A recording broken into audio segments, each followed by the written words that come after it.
గౌతమ్ గారు నమస్తే సార్. నమస్తే అండి. సార్, వైఎస్ జగన్మోహన్ రెడ్డి గారు వాళ్ళు చెయ్యాల్సిందంతా చేసేస్తారు.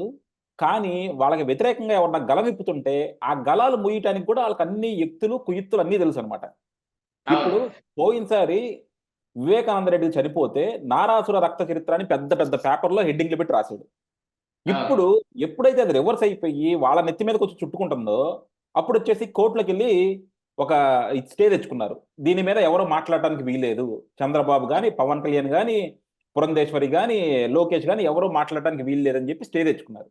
ఏంటి సార్, అంటే వీళ్ళు చేయాల్సిందంతా చేసేసి, ఈళ్ళ తప్పుని ప్రజలకు చెప్తుంటే, ప్రజలకు చెప్పనీయకుండా, ప్రజలకు అర్థం కానీయకుండా చేసే కుయుక్తులనుకోవాలా? లేకపోతే ఇది కోర్టు తన పరిధిలో మామూలుగా ఎప్పుడు ఇచ్చే జడ్జిమెంట్ లాగానే ఇచ్చిందనుకోవాలా? కోర్టు ఎప్పుడు ఇచ్చేదానిలాగానే ఇచ్చింది. కోర్టు హ్మ్. అండర్ ట్రయల్‌లో ఉన్న దీంట్లో ఎప్పుడు దాన్ని ఎవరి మీద ఆపాదించి మాట్లాడకూడదు. ఇది మాత్రం సుస్పష్టం. హ్మ్. కోర్టు తీర్పిచ్చిన తర్వాత ద సు కావాలంటే దాని మీద మాట్లాడొచ్చు. మొన్న తోట త్రిమూర్తుల మీద శిరోమండలం కేసు ఎప్పటిదో పాతదైనా కూడా దాని మీద జడ్జిమెంట్ ఇయటం జరిగింది. ఆయనకి జైలు శిక్ష విధించటం, దాని మీద ఆయనకి జరిమానా విధించటం జరిగింది. హ్యాపీగా దాని మీద మాట్లాడుకోవచ్చు. ఎందుకు? హ్మ్. దాని మీద తీర్పొచ్చేసింది గాబట్టి. కోర్టు తీర్పు ఇంకా రాని దాన్ని ప్రజల్ని ప్రభావితం చేయడం కోసం మాట్లాడకూడదు.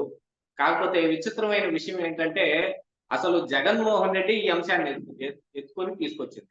హుహు. షర్మిల కంటే, సునీత కంటే జగన్మోహన్ రెడ్డి సిద్ధం సభలు ముందు మొదలుపెట్టాడు. హుహు. మొట్టమొదటి రోజున సిద్ధం సభలో మాట్లాడిందేంటి? వైఎస్ అవినాష్ రెడ్డిని పక్కన నుంచోబెట్టుకొని మరి వైఎస్ వివేకానంద రెడ్డి హత్య కేసు గురించి ప్రస్తావించాడు. అది దాన్ని ఆసరాగా తీసుకొని, అదునుగా తీసుకొని వీళ్ళు దాని మీద ఎక్కువగా చేస్తుంటే కడపలో ఎక్కడ ఈ విషయం అయ్యి మనకి బాగా దెబ్బ తగులుతుందో, అవినాష్ రెడ్డి కూడా మరి మొన్ననే ప్రెస్ మీట్ పెట్టి కూడా మాట్లాడాడుగా. ఆ హుహు. మాట్లాడిన దాకా ఆగి ఆ తర్వాత ఏస్తారనమాట. వాళ్ళు చెప్పాల్సిందనుకున్న మొత్తం చెప్పేసిన తర్వాత ఇంకెవరు మాట్లాడకుండా. ఇంకా కోడికత్తి కౌంటర్. కేసు మీద కూడా ఇట్లాగనే జరిగింది. హుహు. యాక్చువల్‌గా చంద్రబాబు నాయుడు మీద ఉన్న స్కిల్ కేస్ మీద కూడా అసలు బెయిల్ ఎవరికన్నా ఇచ్చారంటేనే బెయిల్‌లోనే నిబంధనలుంటాయి. హ్మ్.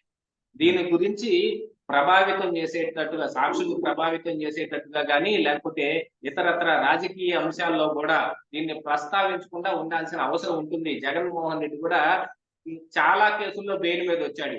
ఆయన మాట్లాడకూడనివన్నీ మాట్లాడేశాడు. ఏది 2019 ఎన్నికల్లోనే. హ్మ్. అసలు చంద్రబాబు నాయుడిని నడి బజార్‌లో ఉరితీయాలి. సముద్రంలో ఇసిరి పారేయాలి.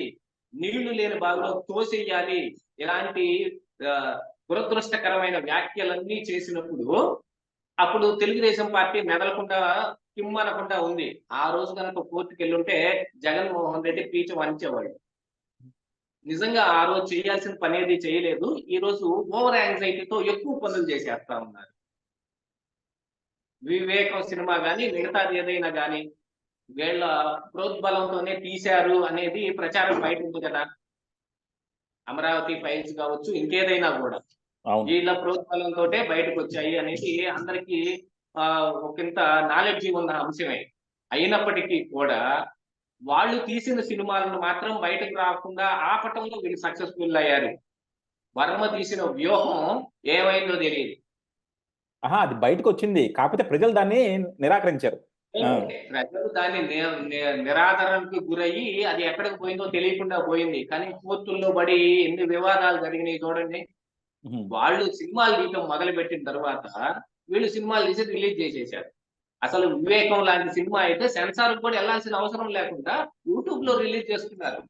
యూట్యూబ్‌లో చాలా వాటికి సెన్సార్‌లేమి ఉండవు గదా! అవును. సినిమాల్లో సెన్సార్ ఏసిన వాటిని ముక్కలు కత్తెరేసి యూట్యూబ్‌లో పెట్టొచ్చు కానీ, యూట్యూబ్‌లో తీస్తున్న వెబ్ సీరీస్‌లకి గాని, లేదు షార్ట్ ఫిల్మ్స్‌కి గాని వీటేటికి సెన్సార్ ఉండదు. అలాంటిదే ఇది కూడా ఒక షార్ట్ ఫిల్మ్ కిందనో, ఒక వెబ్ సీరీస్ కిందనో పరిగణలోకొచ్చేసి దీన్ని విస్తృతంగా ప్రచారం పొందే అవకాశం ఉంది. ఏది నెట్‌లో పెట్టిన 2 రోజుల్లోనే మిలియన్ వ్యూస్ పైన పోయినియి. జరగాల్సిన నష్టం మొత్తం జగన్మోహన్ రెడ్డికి జరిగిపోయింది కదా! ఈ వివేక హత్య మీదనే ఆ వివేకం కూడా వచ్చింది. ఇప్పుడు ఆ వివేకాన్ని తీసేయండి అని మరి కోర్టు చెప్పలేదు కదా! వీళ్ళు మాట్లాడొద్దు, ప్రస్తావించొద్దు అన్నారు. ఎందుకు? సునీతారెడ్డి గాని లేకపోతే షర్మిలారెడ్డి గాని ఈ వివేక హత్య కేసుని ఎక్కువగా ప్రస్తావించి వీళ్ళు ఎక్కువగా లబ్ధి పొందుతున్నట్టుగా కనిపిస్తా ఉంది. కడప ప్రజలు కూడా దీని మీద ఎక్కువగా ఆలోచిస్తారు. ఎందుకంటే కడపలో ఉన్న వాళ్ళు వైఎస్ఆర్ కాంగ్రెస్ పార్టీకి అనుకూలంగా ఉన్నప్పటికీ కూడా ఎంత లేదన్నా వివేకానంద రెడ్డి అంటే ఒకంత అభిమానం ఉండే ఉంటదిగా. ఆ నాయకుడిని కూడా అభిమానించారుగా. ఆయన కూడా చాలా సార్లు కడప నుంచి ఎంపీగా ఢిల్లీ వెళ్ళాడు కదా. అలాంటి ఒక నాయకుడు ఒక హత్య జరిగింది. ఆ హత్య మీద ఏం జరిగిందనే మాట్లాడే అవకాశాన్ని తీసుకున్నారు. అదే వివరిస్తే అందులో ఏ8 ముద్దాయిగా ఉన్న వ్యక్తి అవినాష్ రెడ్డి. ఆయన కూడా బెయిల్ మీదే ఉన్నాడు. మీరు ఆ విషయం గుర్తుపెట్టుకోవాలి. ఇదిగో అరెస్టు, అదిగో బెయిల్ అన్నా కూడా ఆయన కూడా బెయిల్ మీదే ఉన్నాడు. ముందస్తు బెయిల్ మీద మొన్న ఈయన బెయిల్ రద్దు చేయాలని చెప్పి ఈ ఈ వివేక హత్య కేసులో అప్రూవర్ గా మారిన ఈ దస్తగిరి తెలంగాణ హైకోర్టుకి వెళ్ళినప్పుడు అప్పుడు కోర్టు కూడా ప్రశ్నించింది కదా, మీరు సుప్రీం కోర్టుకి ఎందుకు వెళ్ళలేదని సిబిఐని. ఆల్రెడీ సునీతారెడ్డి వెళ్ళింది కాబట్టి మేము అందులో ఇంప్లీడ్ అయ్యామని చెప్పారు.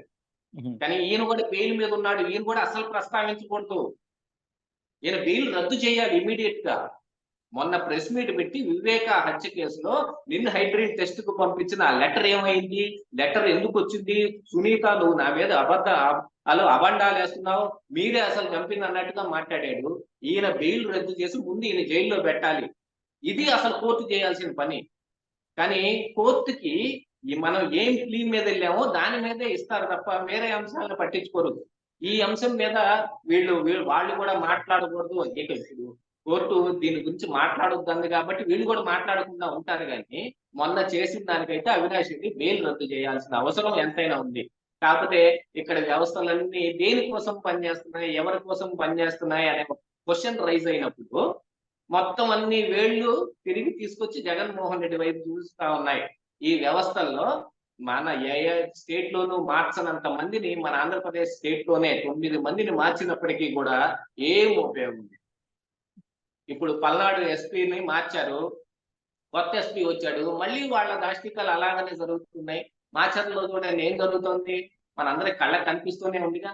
వీటన్నిటినీ అవగతం చేసుకున్న తరువాత ఏం జరుగుతుంది, వీళ్ళని ఎవరి వైపు చూపిస్తున్నాయి అనే దాని మీద మాత్రం మనం ఒకంత ఆలోచించాల్సిందే.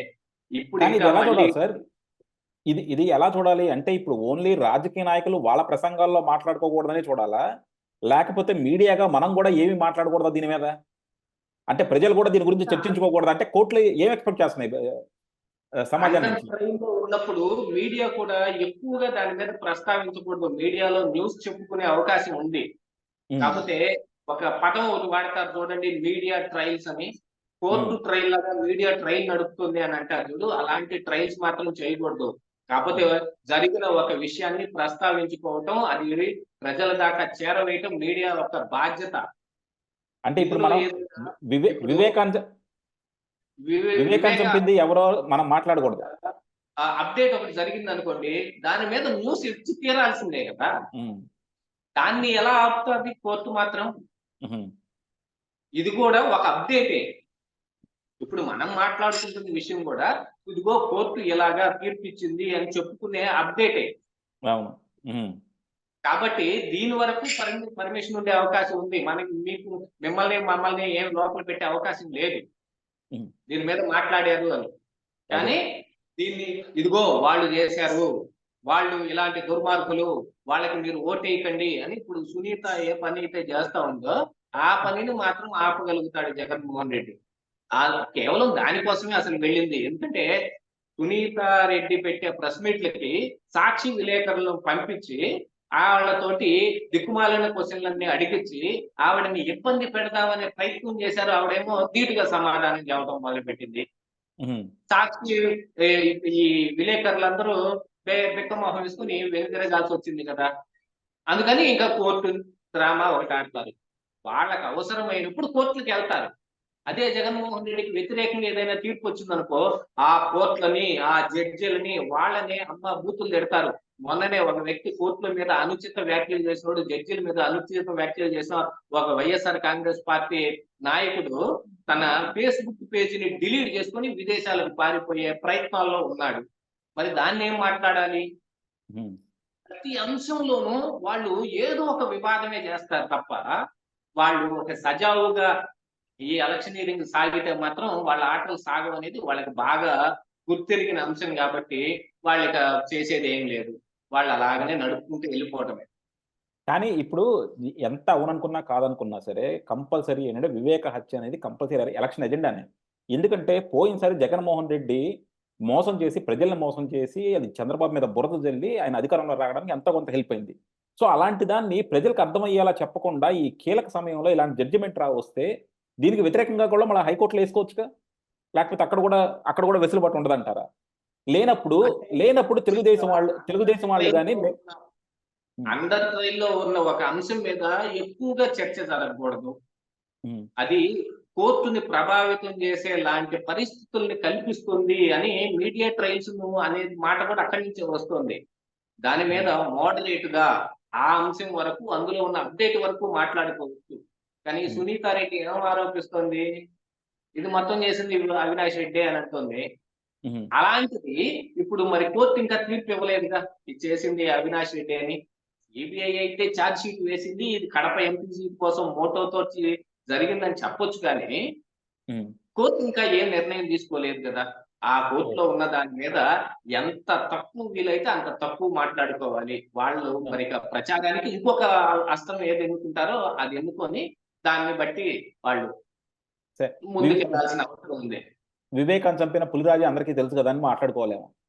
ఆ! ఆయన ఇంకా చంపిన పులిరాజా ఎవరు? లేకపోతే మరొక అంశంలోనో, హ్మ్. లేకపోతే వివేక ఇంట్లో కుక్కని చంపేశారు ఫస్టు. అక్కడ హ్మ్. జరిగింది వివేక ఒక్క మర్డర్ గాదు. హ్మ్. 2 మర్డర్‌లు. వివేక కుక్కని చంపింది ఎవరనుకోవాలిప్పుడు? ఇంకోటి చంపారు. హ్మ్. వివేక ఆ కుక్కనెందుకు చంపారు అని హ్మ్. మాట్లాడుకోవచ్చు. దాని హ్మ్. తరువాత జరిగే పరిణామాల కోసమే దీన్ని చంపేశారు అని. హ్మ్. దాన్నెవరు కాదంటారు చెప్పండి? దాని మీదకేం కోర్ట్‌కి ఎళ్ళలేదు గదా! అదే. ఎవరు? ఆ! హ్మ్. కాకపోతే మీడియాలో గూడా కుక్కని చంపింది పెద్దగా ప్రస్తావనకు కూడా రాలేదు గదా! హ్మ్. అంటే మొన్న ఇప్పుడొస్తది. సునీత ప్రస్తావించింది కాబట్టి చెబుతున్నాను ఈ కుక్క అంశం. అదే. ఇప్పుడొస్తది. ఎందుకంటే వివేకానంద రెడ్డి హత్య గురించి మాట్లాడొద్దన్నారు గాబట్టి, వివేక కుక్క గురించి మాట్లాడాలి. లేదంటే ఆ చంపిన పులిరాజా ఎవరని గురించి మాట్లాడాలి. అంటే ఇంకొక అవకాశం గూడా ఉంది. హ్మ్. అవినాష్ రెడ్డి మీద ఉన్న కేసుల లిస్టుని మాట్లాడుకుని అవచ్చు గదా! ఎందుకంటే హ్మ్. అఫిడవిట్‌లో గూడా చచ్చినట్టు ఆయన ప్రస్తావించాల్సిన అవసరం ఉంది. ఓకే. ఆహా! అఫిడవిట్ తీసుకొని దాని గురించి చర్చించాలింక. ఇలాంటి హ్మ్. పనులు చేసిన వాడు అని హ్మ్. ప్రస్తావించుకునే అవకాశం ఉంటుందిగా. అదేమన్నా అదే. జేస్తారేమో. మరి అదంతా షర్మిల, సునీత గేమ్ ప్లాన్ మీద ఆధారపడి యాహ్! చూద్దాం సార్. థాంక్ యూ అండి. Thank you very much sir.